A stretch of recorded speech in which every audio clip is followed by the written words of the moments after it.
Jain is real talk with your main Chip Washington. When it comes to information, the main got an arsenal. Bring you up to speed with what you need. He's a local and nationwide news feed. Let's talk about it. Dialect to do something about it. Chip got the pro wide open if you got questions about it. Man, it's the show that brings you to your raw to solve all problems. It starts with real talk. Real talk. It's real talk. It's real talk. It's real talk. It's real talk. It's real talk. It's real talk. It's real talk. It's real talk. It's real talk. It's real talk. It's real talk. It's real talk. It's real talk. It's real talk. Yeah. Welcome to Real Talk. With your host, Chip Washington. It's real talk. It's real talk. It's real talk. Yeah, it's real talk when you keep your hands off the buttons so you let the theme song play. That's what we're talking about. Yeah, anyway.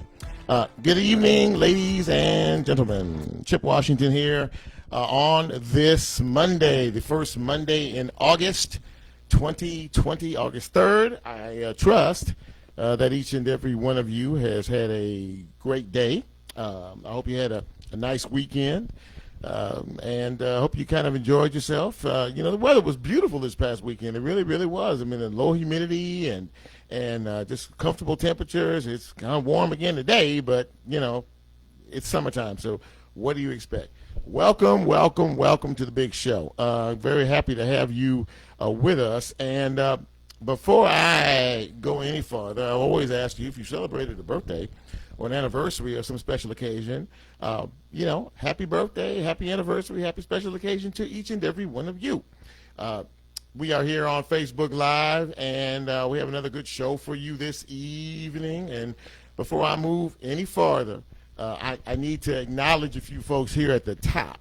Lydia is one of my nieces. Erica is another one of my nieces. They both live on the West Coast. And a very special happy birthday to my other two nieces, Tiffany and Latoya. They are celebrating, they're twins, and they're celebrating a birthday today. And their daddy Mike decided to hit me up early this morning and say that, he would appreciate it if I extended birthday wishes to the nieces. So that's what I'm doing, and I hope, Mike, that you're checking the show out and you heard me say it. But if not, you can always catch it later. Anyway, happy birthday to you both, and hello to my other two nieces out there in the northern part of the state. Hello to each and every one of you, wherever it is you are in this great big world of ours, country, actually. Here in Memphis, a beautiful day today, and no rain, very comfortable, the whole 9 yards. So we're doing good. We're doing good. Unfortunately, the city isn't doing that great in terms of the violent episodes that we have seen recently. And I mean to tell you, the headline in the paper today was pretty telling. 43 murders in the city of Memphis in the month of July. 43 murders. Last year, this time, there was only 29 murders. So I don't know. It's, you have a virus that is killing folks. Brothers and sisters, 156,000 people are dead. Now we have the epidemic of the street pandemic, where folks are just willfully shooting and killing people with no regard for human life whatsoever. So I mean, we're at a time here. We're at a time, and it's an extraordinarily challenging time. But you can't, by not talking about it, doesn't mean it doesn't exist, because it does exist.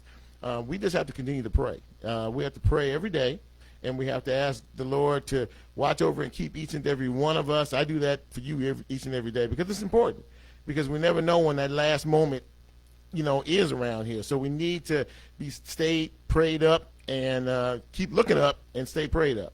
So that's a sad, very, very sad statistic. And, if this keeps up, we're going to shatter any kind of record we had for homicides the last couple of 3 years.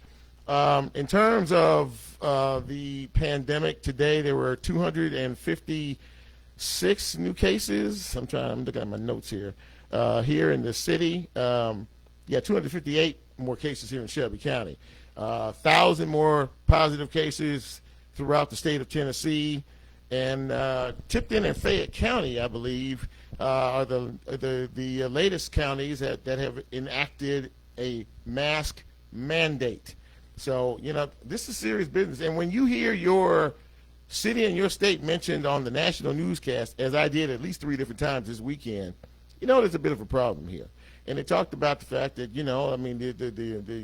these cases are just wild, wild, wild. Now, I think Incredible Pizza, somebody was running around over the city, and they took they took a picture of a long line at Incredible Pizza down there on Germantown Parkway, I guess to show that where's the social distancing, where's the mask, so that wasn't a good look. But, again, there are some very frustrated people in town, and bar owners are frustrated because, a lot of them have been asked to close. And then they see something like this and go, what? So I don't know. It's a very, very tough dynamic. It really, really is. I don't quite know, and the health department has a very difficult job because it's not just the health department. They can make recommendations, but the municipalities and the heads of these municipalities are the ones to say yes or no, you can't, we're not going to close down, or yes, we are, or no, we're not going to mandate masks, or yes, we are. So, you have to, there's a lot of forces at play here. Let's ease on down to Collierville High School. Not Collierville High School, just Collierville, period. Beautiful town, Collierville. I like Collierville, it's nice. But the parents there seem to have a big issue as pertains to the education of their young people. And not for the first time, not for the second time, but for the third time, the school board in Collierville has decided to bend to the will of the people who, by the way, want their children in school. They don't want this hybrid option, 2 days in, 3 days out. And if you watch television, you saw the protest. They were at the meeting. They were giving the school board all kind of heck because it's like, we want our kids in school. So, I guess health and safety of your child secondary to, perhaps maybe your other need to have them, in school and things like that. So they have, I think, Collierville said something about elementary and middle school. We're going to have options to go to school each and every day. Well, I said this before, and it's just my viewpoint. Who cares about my viewpoint? But the bottom line to it is this school deal, we're not ready for this. We're not ready. We're not ready for the school thing. We just aren't.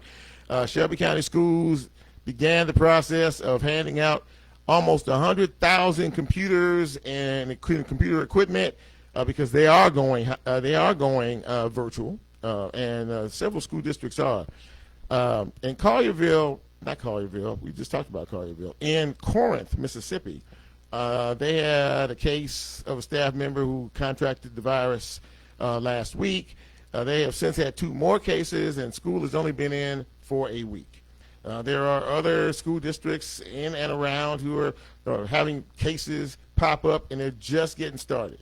So as this moves forward, you're going to see, you're going to hear, you're going to experience so many people. You're going to hear stories. Oh, well, the school district reported that they had, 10 kids and 20 kids, and and there was anybody hear about the overnight camp in Georgia that wound up with 200 plus cases of the coronavirus once it was said and done? Did you ever go to camp? Those camps where you spend overnight camps. You go and you sing and you fireworks and the fire, the campfire, the whole 9 yards. Well, I did when I was little. It was fun. But these overnight camps in the midst of a pandemic, not a real smart idea. So now you got about 200 plus kids who are infected positively with this virus for going to camp. Once again, ladies and gentlemen, look. You can do whatever it is you want to do, okay? Because you're grown and you can make your own decisions about how you live your life and how you take care of what you need to take care of. I get that. I'm with that. But, again, everybody keeps doing this. It's almost like you're daring the virus to fight back. It's like, what? We're not going to wear a mask. We're going to go out there and we're going to breathe on folks other than breathe on us. And then, nothing's going to happen. And then when something happens, then all of a sudden it's like, well, maybe I shouldn't have done that. Maybe I should have been a little wiser in my thought process. Let's see what else is going on here. The president, as in Trump, has attacked another one of his White House advisors in terms of the coronavirus, Dr. Deborah Bricks. She was criticized by House Speaker Nancy Pelosi yesterday for being an aiding and abetting to the president. And the president shot back this morning and said something, she called her pathetic, like the Dr. Bricks, pathetic. She's on this task force. So here we go. Also in news a bit closer to home, mourning the loss of someone who was very well loved in this city, in this community, Dr. Steve Montgomery, a former pastor of Idlewild Church. He was involved in a bike accident a few days ago, and unfortunately he succumbed to his injuries. That's very sad. And I met him. He was, like I said, a longtime pastor at Idlewild Church, and very well loved, very well known, very well respected, and will absolutely, be missed. And so we extend our condolences not only to the church, but to his family, his colleagues, and his friends over the loss. My guests tonight are all they're going to be COVID related, so to speak. The first one I'm going to call here in a minute is Dr. Jain. He is an infectious disease specialist. And since COVID is an infectious disease, we're going to get his take on all this. Ask him some questions about where we are, where we're going, what he sees, and the whole 9 yards. Also, we're going to talk to Tiffany Crow. Tiffany is a 27-year-old Shelby County school teacher who contracted the virus 3 months ago or so. Now, for all you conspiracy theorists out there, pay close attention. For all you conspiracy theorists out there, she is going to tell you exactly what she went through as someone who understands what this virus is all about. And by the way, 3+ months later, she is still feeling some after effects of that virus. Okay, this is no joke, people. This is absolutely no joke. And I get very irritated when I think about the fact that people are walking around out here thinking that this is when 150 plus people, when 150,000 plus people lose their life to a virus that none of us have seen before, tends to sort of, wash over the fact that you think it's a hoax. Well, anyway, Tiffany's going to be here to talk to us about that, and as a teacher, what she thinks about a return to school. And we are also going to talk to Dr. Patrick Washington, and he too is an administrator in the Shelby County School District, and we're going to talk to him about what he thinks in terms of not only returning to school. He's a motivational speaker. This guy's good. I talked to him for a few minutes. He's a very, very, great personality, and he wants all the men to man up. Okay, if you're not ready, look. Let me say this at the outset. If you, as a man, are not ready to man up tonight, I can't let you listen to Patrick. I mean, because Patrick's deal is we all got to man up. That's what we have to do. We have to tighten up. We have to man up. And listen, if you are hosting a watch party for this fine piece of broadcasting, first and foremost, thank you very much. I appreciate it. I'm very humbled by that. If you have done that. If you haven't done that, you got to set this thing up, because there are actually some people in this city, believe it or not, who have never experienced real talk with Chip Washington. I know. It's hard for me to even have to say it. It's hard to believe, but this is very, very true. You see this green wristband on me that I forgot to take off when I was taking a shower? This is part of the new normal. My job, first they bring you in and they give you the temperature check, and if you pass the temperature check, then they give you one of these green. I guess this is to say, okay, he can actually come in the building. So this is the new normal. This is where we are. Okay, so stop griping. Okay, stop complaining and start complying. It's not that hard. Okay, it really isn't. It's a little uncomfortable at times with the mask, but you know what? I would rather be seen than be viewed. How about that? Anyway, we're gonna start this. We're gonna start the show off tonight, and like I said, we're gonna get a little knowledge from Dr. Jain, and we're gonna talk to him about this whole thing we like to call COVID-19. So you guys stand by. And once again, thank you all for taking a few minutes out of your busy schedule to check us out. And as I always like to say, if you like what you hear, go and tell somebody. Okay. Anyway, so much for that. So let's see what happens here. Sorry for the delay. In this area. Oh God. Okay, here we go. That was on me. If you have an Android phone, you know what I'm talking about, right? When you call, you have to dial 901, and then you can dial your number. That's just dumb. I don't.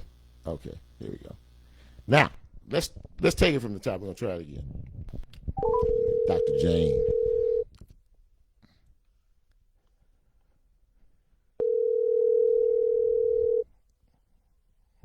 It's Dr. Jain. Dr. Jain, this is Chip Washington from Real Talk. How are you, sir? Hey, good. How are you? I'm doing great. You have a few minutes to chat with us? I do. Well, thank you so much for, first of all, taking time. I know you're an extremely busy man, and so we're gonna jump right into it now. You are an infectious disease physician, and Yes. you are one of the experts that the city has tasked on the task force in reference to COVID-19. And Yes, so I guess first and foremost, I want to get your take on where we are with this. I read an article with you in it today talking about some things, and I just kind of wanted to talk to you about where you think we are as a city and as a county in terms of this virus right now. Sure. So I'll say this, Chip. We did really well in May. And early part of June, as you know, in middle March we did a lockdown, safer at home, Right. and we saw our numbers just flatten out. The curve flattened. Our positivity rate, meaning how many patients turned positive, out of 100 was as low as 4.5%. Wow. Yeah. But then as we started to open up, our goal was that, look, we've got to keep the masking, distancing, and washing, all the three things continued at the highest level so that we would not begin to see the numbers increase. But it just didn't happen. We know that there wasn't enough masking going on. We know there wasn't enough distancing going on, because the numbers, we could see that we were getting 200, 300, and now up to about 350 cases per day. Yeah. And the same thing was happening in the hospitals, where we've now are seeing nearly 350 to 380 cases a day in the hospital census. So what I would say where we're at is that we are seeing an upward trend, and not at an exponential rate that we were about 2 to 4 weeks ago. It slowed down, but we're still going up. However, we know how to do this right because we had done it about a month and a half ago. Okay, so that was a very, very good explanation as to kind of where we were and to where we are now. And I know that very hard decisions need to be made in terms of when you see the numbers exponentially rise, and we know what causes it. And a lot of folks out here don't want to wear masks; they don't want to comply. They just feel, I don't know.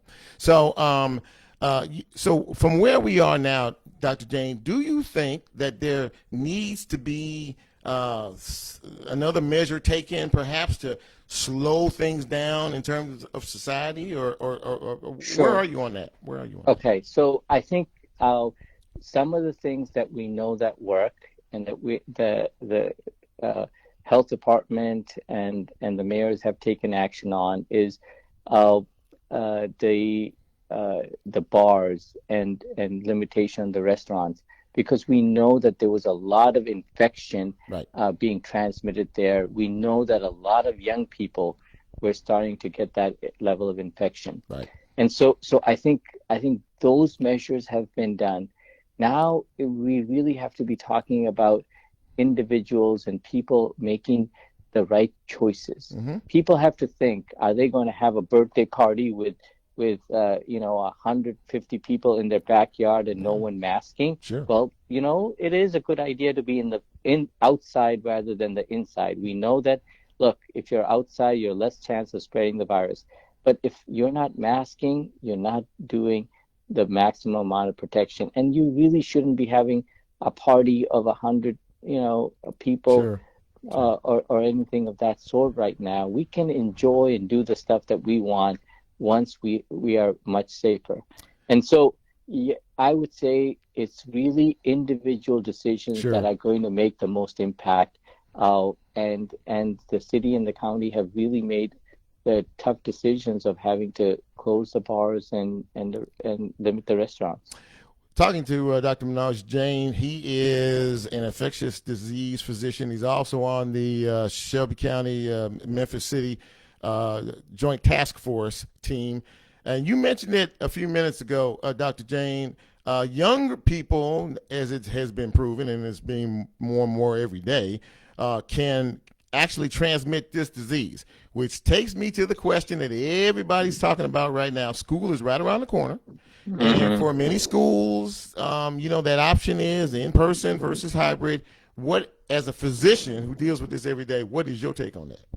Sure. So very good question. And as you know, Shelby County Schools have made the decision to be on all virtual, to open virtually and not in person. Right. And I think given their size and complexity and all, I think that's a good decision. And given the rise in the cases, I think that's makes sense for them.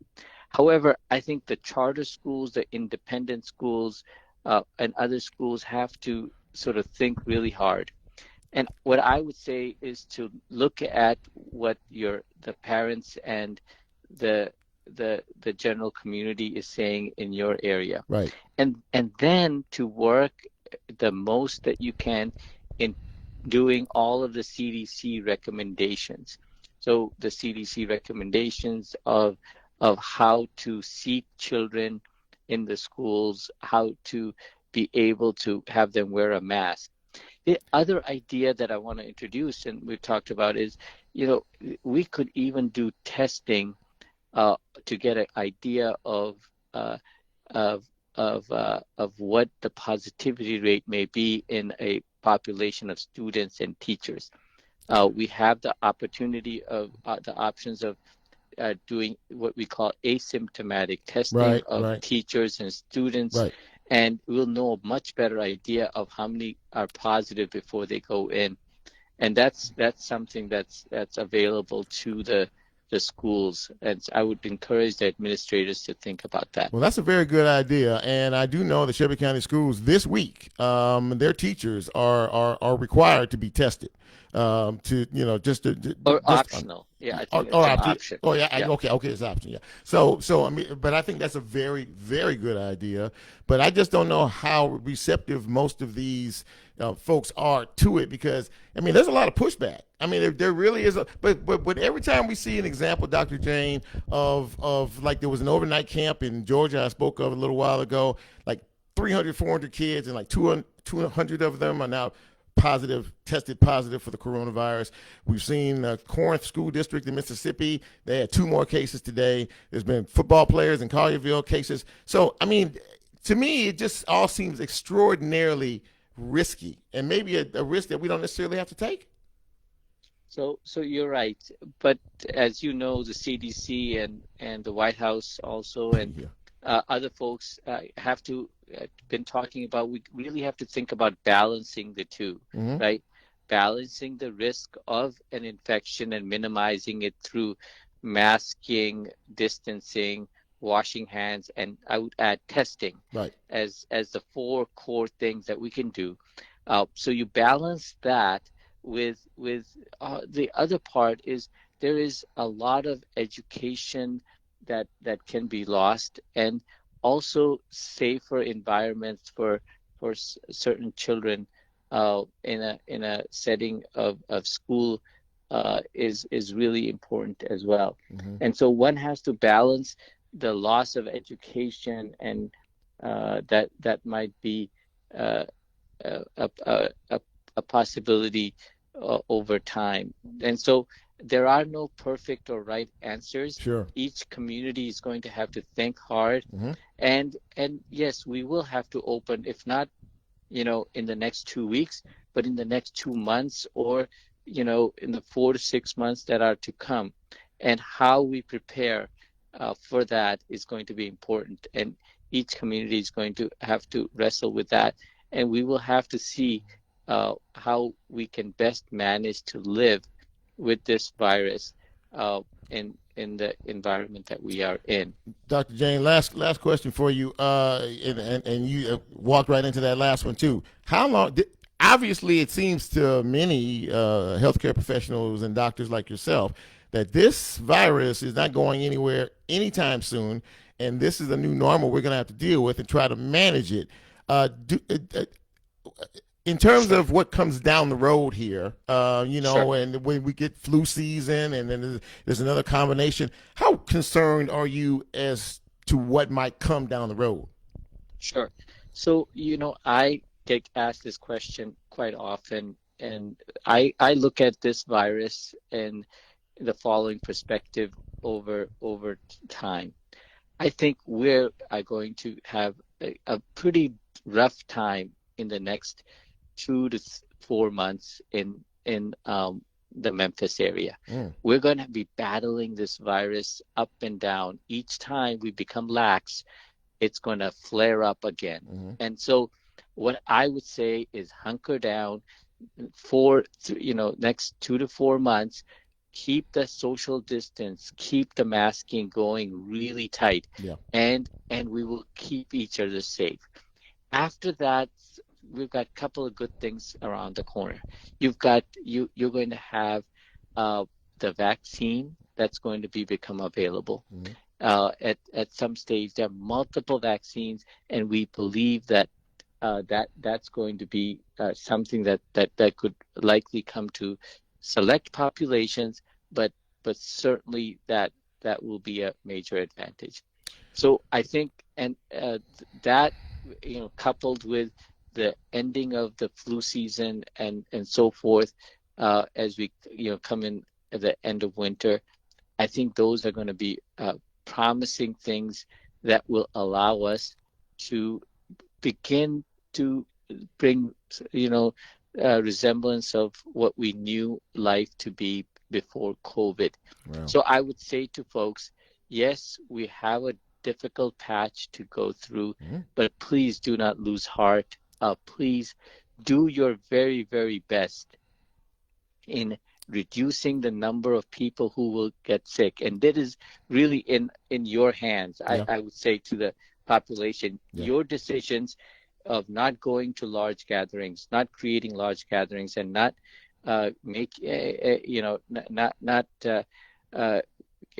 having folks over without masking. If you just maintain those things, you will make a phenomenal difference in maintaining the infection, and we will get through it. We've got great technology that's lying ahead. I've seen a lot of the vaccine data, so I'm optimistic. Well, Dr. Jain, listen, thank you so much for coming on the show tonight, sharing some real truth with our listeners, and I welcome you back anytime. I'm gonna have you back down the road because I want, we're gonna keep on this, because it's gonna be with us for a while, and we can sure use your knowledge. And I thank you so much for taking time. Okay, Chip. Have a wonderful evening. You too. Thank you, Dr. Jain. Bye-bye. Well, I have to pause, honestly, because of what he just said. And you heard what the man said. You heard this is the man that does this every day. He is a infectious disease doctor. And I don't care what you believe or, or how you believe. I think he shared some truth on this. The bottom line to all of this, ladies and gentlemen, is it's not up to me, it's up to you. But it's up to me to take care of me and those I'm close to. But the bottom line is the choice is yours. And whatever choice it is that you make, remember it has consequences. So just like I said, Dr. Jain, amazing. Thank you so much. I really appreciate it. Now I'm going to talk to the young lady I've been promising, and I know she's waiting because I can see she's been on my feed here. So I'm about to call you, Tiffany. 5 8. And Tiffany's got a lot to talk about because she's a survivor, and she has some definite opinions about it. So I look forward to talking to her. Great interview, Dr. Jain. Great, just great. Hello. Tiffany, Chip Washington from Real Talk. How are you? Hey, I'm good. Good. I'm glad that you took a few minutes to chat with us this evening. Really appreciate you being here. Sure. And I saw that you were on my timeline here, so you listened to what Dr. Jain had to say. But you know what, though? And I want people to hear your story. I think it's important because you are a survivor of something that none of us have ever seen before in life. And you can speak to this virus better than most people can. When were you first struck by this? When did it first hit you? So around the first week of May was really when that was when I first started having the original symptoms. I really started out with no symptoms. Mm-hmm. And I was fine. I was cleaning around my house, and I realized all of a sudden that sorry, my 18-month-old was in the background. I have him secured now. Oh, that's okay. Sorry, That's fine. No, you're good. Okay. You're good. Anyway, so it was a Friday afternoon, and I was cleaning my house, and I realized that I could not smell any of the cleaner that I was using. Oh, goodness. So it was like someone just turned a light switch off, basically. Wow. Just an abrupt loss. Mm-hmm. And I honestly didn't think a lot about it. I had been spray painting some stuff outside, and I'm thinking, wow, I've just inhaled too many fumes or something, Sure. And so I kind of went about my business. The next day by noon, I was running a fever. And that's when I kind of got worried and went and got tested. And then by that point, I had already, while I was asymptomatic, I had spread it to everyone in my house. Oh boy. So my 6-year-old, my 18-month-old, and then also my boyfriend, we all had it at the same time. Oh my. They started showing symptoms within a day of me. So at that point, it was still taking about 4 days to get your positive result or negative result. Right. So I got my positive result, which I kind of already knew. And sure.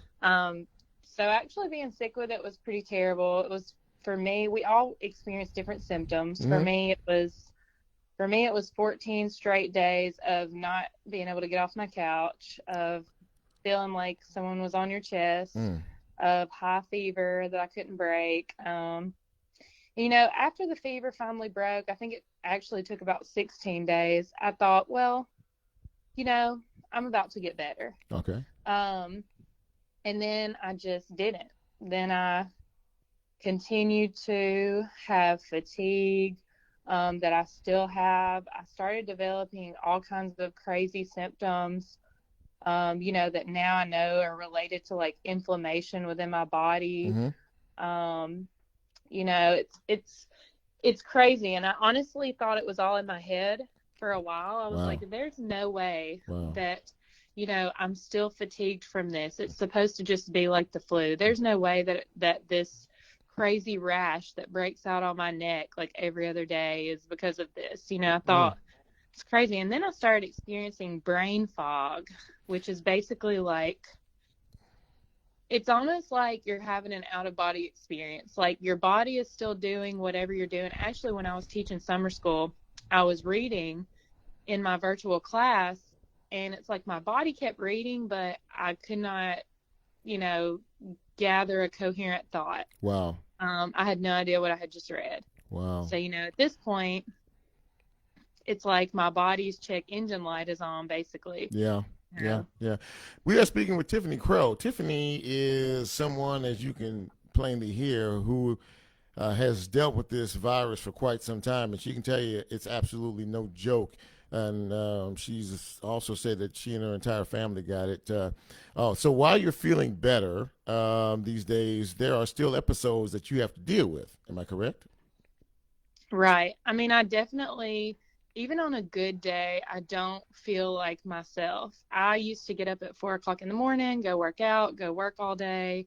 And then, I have 2 small children, Yeah. so I would do that. I'm a teacher, so I was active, and I was perfectly healthy before. I'm 27 years old. And now I have lung scarring. I have heart rate irregularities. I have inflammation probably somewhere in my brain, possibly. I'm scheduled to see a neurologist. There's a lot of different and crazy things.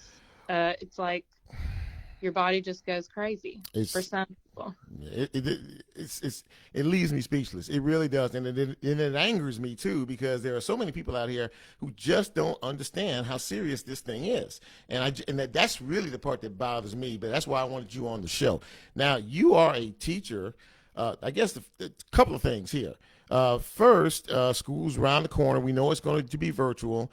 How do you feel about all of that? And I guess more important question for me is, do you think you'll be able to teach this semester? So I think that the virtual decision was the right call. And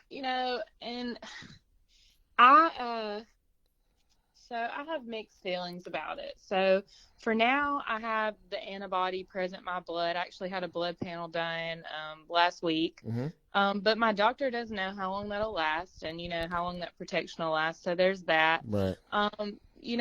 With the reopening of schools conversation, I will teach this year. I mean, I'm a teacher, so I'm not rich, so I have to. Mm-hmm. I'm not a person who can just do without an income. I understand. Yeah. But with reopening schools, that topic, I think we focus a lot on the what and not the why. So a lot of times we're focusing on, well, teachers don't want to go back to the classroom. Parents need schools to be open. We're focusing on the what and not the why. Why do parents need schools to be open? Because we have a child care crisis in this country, because we don't have adequately funded social programs. Mm-hmm. Why do teachers not want to go back into the classroom? Because most of us have financial, insecurity as it is, and we can't afford medical bills, and we're genuinely afraid of, sacrificing our health. Yeah, sure. Mm-hmm. I'm not speaking directly about SCS, because we're going to be virtual, but across Tennessee, there are districts who went back today. Exactly. And some of those districts are already starting to see cases pop up, and it hadn't even been a week yet for some of these. Absolutely. So go ahead, Tiffany, go ahead. I think that people who have never been a classroom teacher have absolutely no concept of what schools are actually like. Mm-hmm. Mm-hmm. They have absolutely no concept of how lacking in funding and resources that we are. We were lacking in resources pre-COVID-19. Right. Nobody wanted to pay attention to that. Mm-hmm. But now that it is a safety crisis, ultimately, people are forced to pay attention. So to all the people who expect schools to reopen because they need schools, they've decided and realized that they need schools because we've become the mecca for social services, although we are not funded as such. Yeah. They use lots of rhetoric, I'll say. They say, well, if you follow these guidelines and if you do this. But then when you talk to people, teachers whose district and school leaders say, I mean, I know that's the guidelines, but we just literally can't do it. Yeah. So yeah. Well, I'm floored. In listening to this conversation, and I hope whoever is out here paying attention to this, if you, ladies and gentlemen, if you're not watching this live or listening to this live, please go back and check this out. These interviews, these stories that you hear tonight, these are real stories from real people who are going through real things. And Tiffany, I have to let you go, but I just want you to know I really appreciate you talking to us, being very honest. And one final thing, please let some of the doubters know that COVID-19 is no joke. So it's absolutely no joke, and you have no idea how severely you'll be impacted until you get it. So it's just not a lottery that you want to play. And I'll also say that I was extremely careful. I had been almost nowhere. Yeah. I made bi-weekly. I was the only person who went out of the house and made bi-weekly Kroger trips. And you know what it took? All it took was a slip up. Maybe I rubbed my eye or something like that, and that's how I got it. So be very cautious. I was considered a mild case to treat at home. And now, so it's not a live or die. There's a lot in between. Yeah. You do not want this. Yeah. Well, listen, thank you so much, Tiffany. I wish you nothing but the best in health. Thank you. And you know, and in school, and I wish that for your family as well. I hope everybody, you know, is doing better and hanging in there. And listen, if you have a story, if you have anything else you want to share once you get back into the school year, some of your observations of, you know, the what and how, you're welcome back anytime. Sure. Everybody wear a mask and be safe. Amen. Thank you, Tiffany. I really appreciate it. All right. Thank you. All right. Bye-bye. Well, again, an amazing interview. Angela Watson says it's impossible to social distance 500 plus students. Well, I can't argue with that. I can't argue with that. You know, and there's arguments to be made on both sides. You know, in-person education, in-person learning is better for the child than at home. And this is going to be a really odd experiment, especially if parents can't stay home to watch their kids, you know, who are supposed to be virtually learning for 6.5 hours a day. That's where you lose me. All right, we're gonna move forward. Man, this is such a good. I don't know what anybody else thinks, but this is a really, really good show. I've learned a lot, and you know, my job is to try to, you know, give you information that you could at least think about. So now we're gonna switch gears, and we're not gonna switch gears. We're gonna talk to another fella who can talk to us about education and manning up. This is real talk.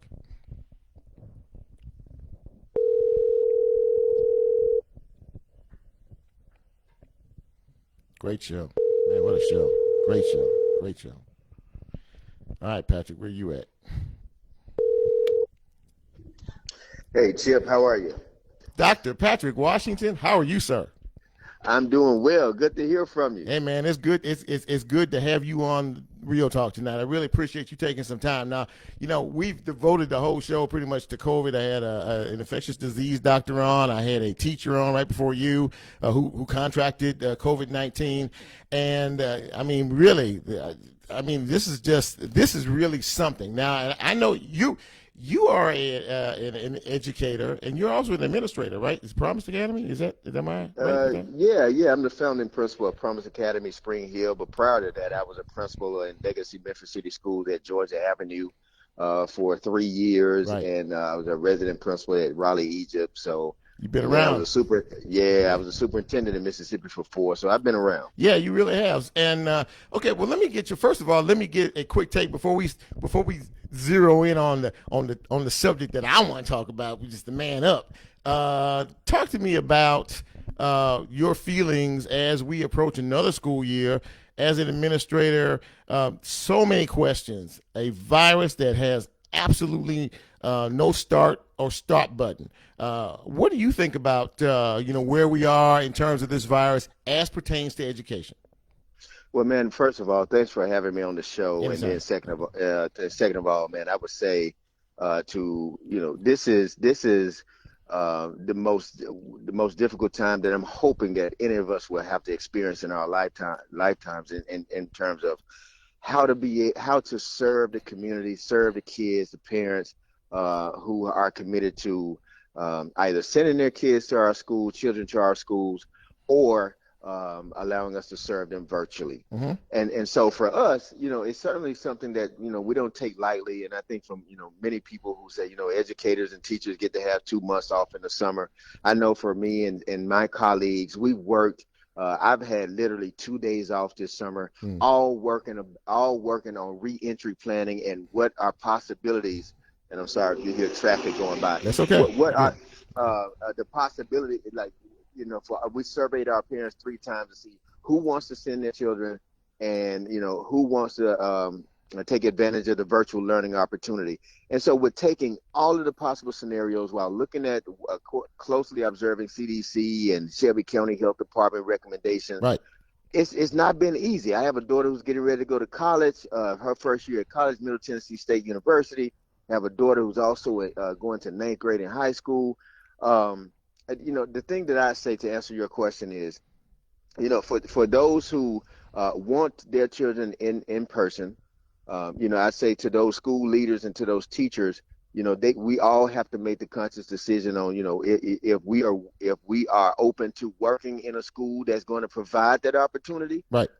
Shelby County School has made the decision, but we have to do that with our own personal, basically we have to put ourselves in that. Am I okay with trying to teach with a mask on, with a face mask? Absolutely. Can I make sure that these 5, 6, 7-year-old children are social distancing and not touching certain things? Man, that's a life-altering decision. To your point, I'm sorry. No, go ahead, Pat. Go ahead. No. Yeah. So to your point, man, it's not easy, but I do feel particularly for we've had parents in our schools. We have 2 schools. We've had about 30% of our parents say, we want our children there. Right. Our first commitment was to serve the parents, serve the children. Right. And so we're going to provide that opportunity unless Shelby County Health Department or the governor says no, we're not going to have in person at all. So before you, okay, I just want to make sure I heard you correctly. So are you planning now to have in person classes? We're going to have Yes, we've given the parents who opted for in person. We are providing that.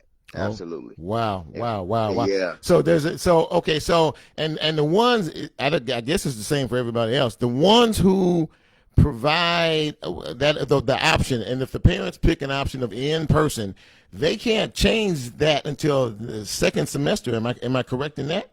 I'm sorry. So we repeat that question. I was asking if I know for Shelby County schools. For other districts, not Shelby County.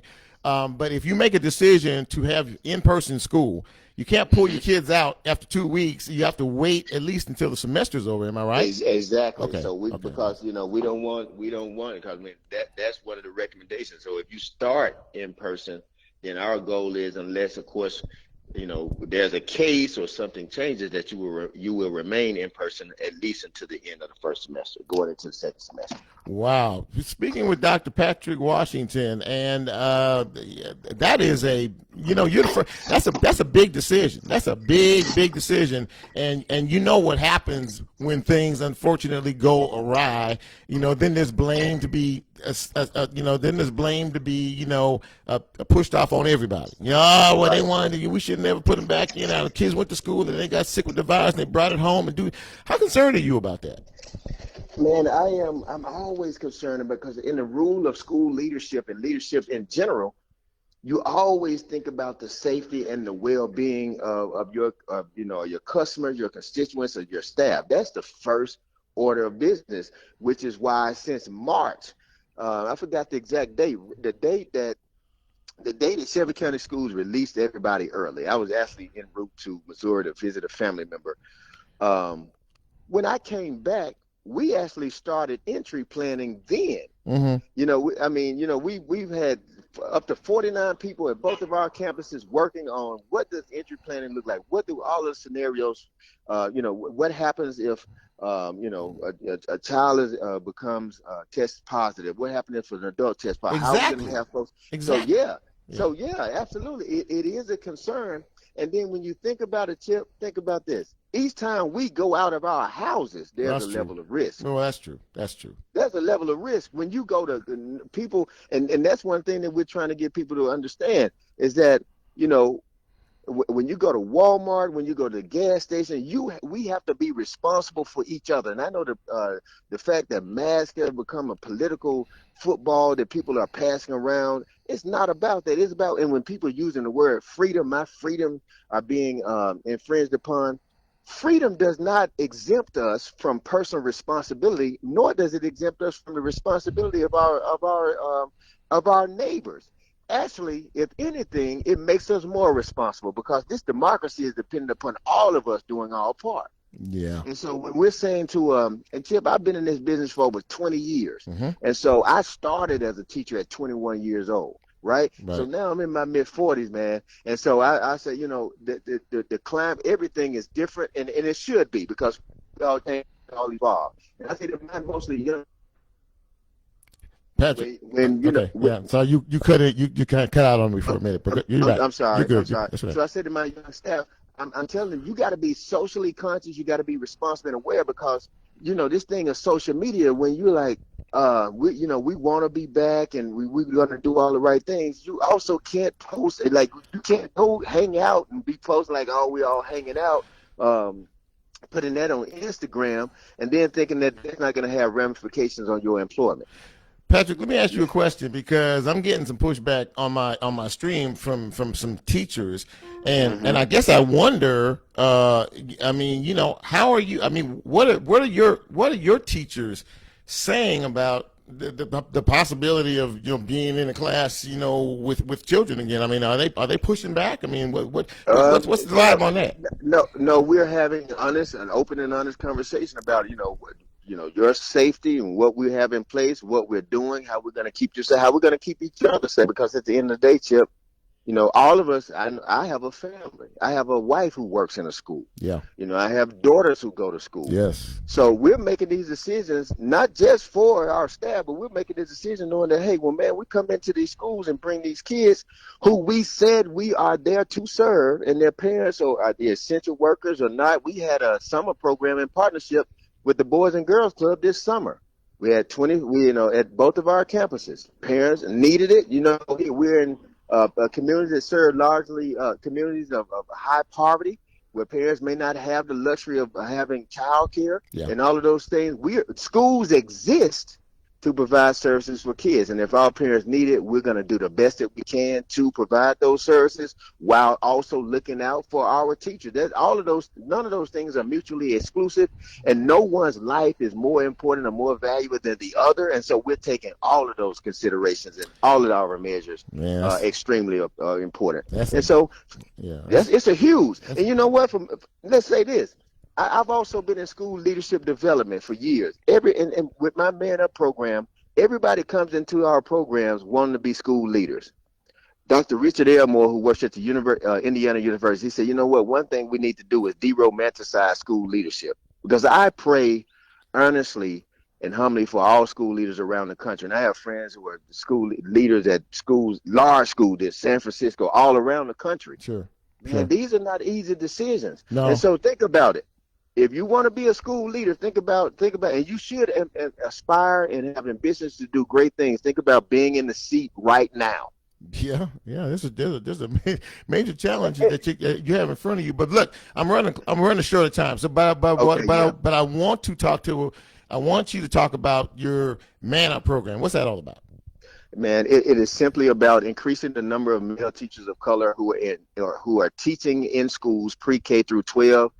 With a really heavy, really focus or emphasis on pre-K through 8. Think about it, Chip. How many male teachers of color? And I know that you and I are probably in the same age range where, you know, we went through a transition where there were more, especially right after, the integration of schools and, you know, when there were a lot of schools that were in the early 60s, 70s. But we've seen a tremendous decline in the number of male teachers of color, black men who are teaching. True. Most of your audience, think about it. When was the first time you had a lead male teacher of color? Not the PE teacher, not the coach, not that those positions are not important, classroom but when was the first time? Yeah. And so having a number of 2% in this country is atrocious. It's absurd. And we know that we can do something about that. Go ahead. How do you recruit? I think there's an incentive there. I'm going to let you go ahead. Yeah. So we're looking for. So I have 5 lanes, but I've started with I only speak to the lane of individuals who have an undergraduate degree with at least a 2.75 or at least a 2.5. I have several partnerships and several avenues, and so we once they apply at manupteach.org. We then screen them, and we do a series of questions, and we do a series of having them respond to different scenarios, and then we bring them. We determine that they're a match for the program. We work directly with our districts in the area, schools, local charters, independent charters, as well as the ASD. And we say, hey, we have these guys. Right. They're interested in, acquiring their license. We put them in one of our programs to acquire certification. If it's Relay Graduate School, Mississippi State online MAT program, or Teacher Ready, which is an online certification program, we pay all of the costs for them to get their degree, their master's degree or their certification. Wow. We pay it. We pay for it. Because there are three reasons men don't go into education: low pay, low status, and fear of false accusations. And so we work to make sure to mitigate the impact of those three reasons. We remove the financial barrier. So you get your master's degree. We also support and help you pass the praxis exam, because only about 63% of minorities who take the praxis fail it the first time. Mm-hmm. So I have five content specialists. We went up to Princeton, New Jersey, directly to ETS, directly to the test preparer last fall to develop a strategy, develop a test prep course through Man Up to help more minorities pass the test. We have that through Praxis Academy. Yeah. We help them pass the praxis. And then when they pass the praxis, whatever the school pays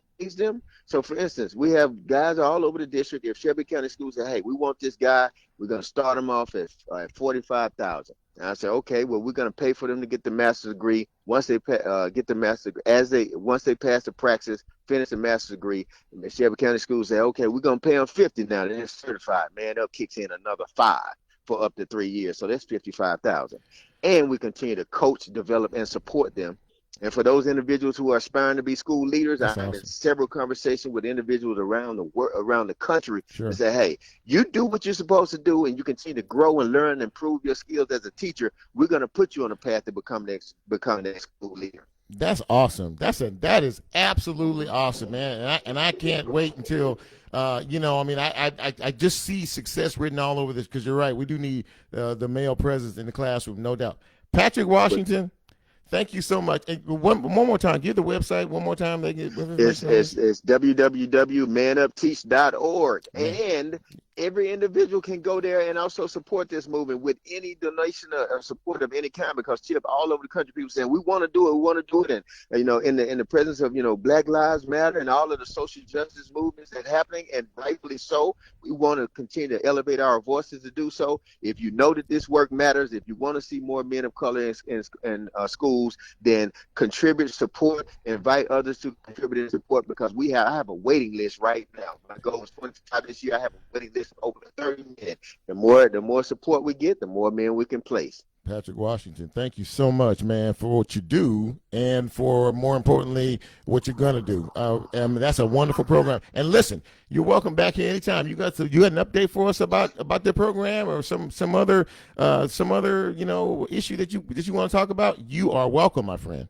Always. All right, Chip. I appreciate it. Thanks for what you're doing. Thanks for keeping the word out there. And to all of the educators who are listening in, be safe. Continue to do what you do. And, hey, your work is not going unnoticed. We appreciate you. Patrick, thank you so much.